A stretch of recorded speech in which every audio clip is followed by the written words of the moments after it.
Wisdom of Solomon, chapter 16.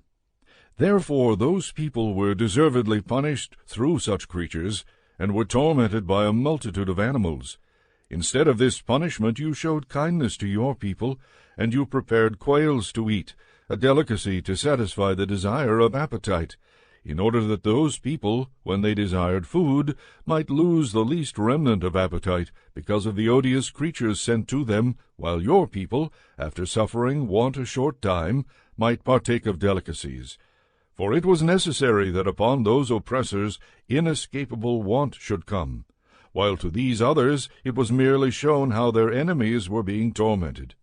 For when the terrible rage of wild animals came upon your people, and they were being destroyed by the bites of writhing serpents, your wrath did not continue to the end.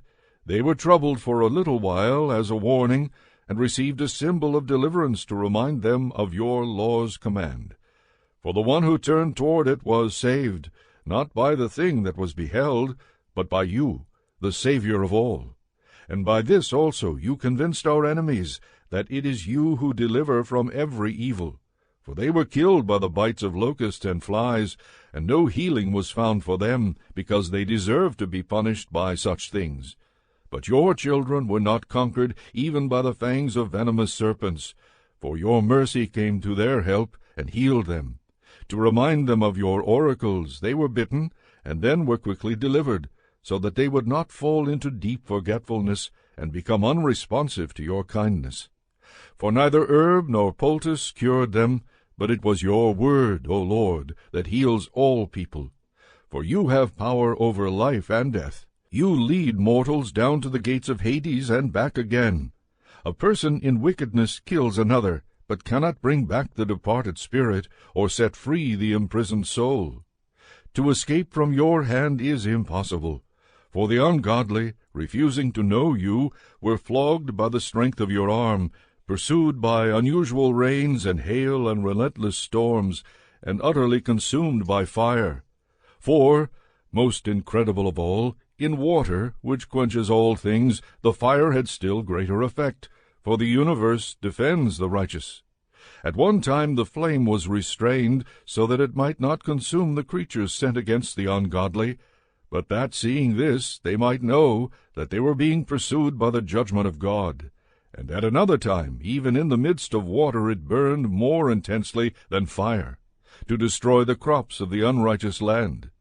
Instead of these, you gave your people food of angels, and without their toil you supplied them from heaven with bread ready to eat, providing every pleasure and suited to every taste. For your sustenance manifested your sweetness toward your children, and the bread, ministering to the desire of the one who took it, was changed to suit everyone's liking. Snow and ice withstood fire without melting, so that they might know that the crops of their enemies were being destroyed by the fire that blazed in the hail and flashed in the showers of rain. Whereas the fire, in order that the righteous might be fed, even forgot its native power.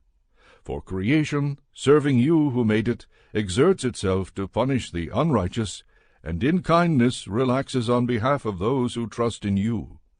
Therefore at that time also, changed into all forms, it served your all-nourishing bounty, according to the desire of those who had need, so that your children whom you loved, O Lord, might learn that it is not the production of crops that feeds humankind, but that your word sustains those who trust in you. For what was not destroyed by fire was melted when simply warmed by a fleeting ray of the sun, to make it known that one must rise before the sun to give you thanks, and must pray to you at the dawning of the light.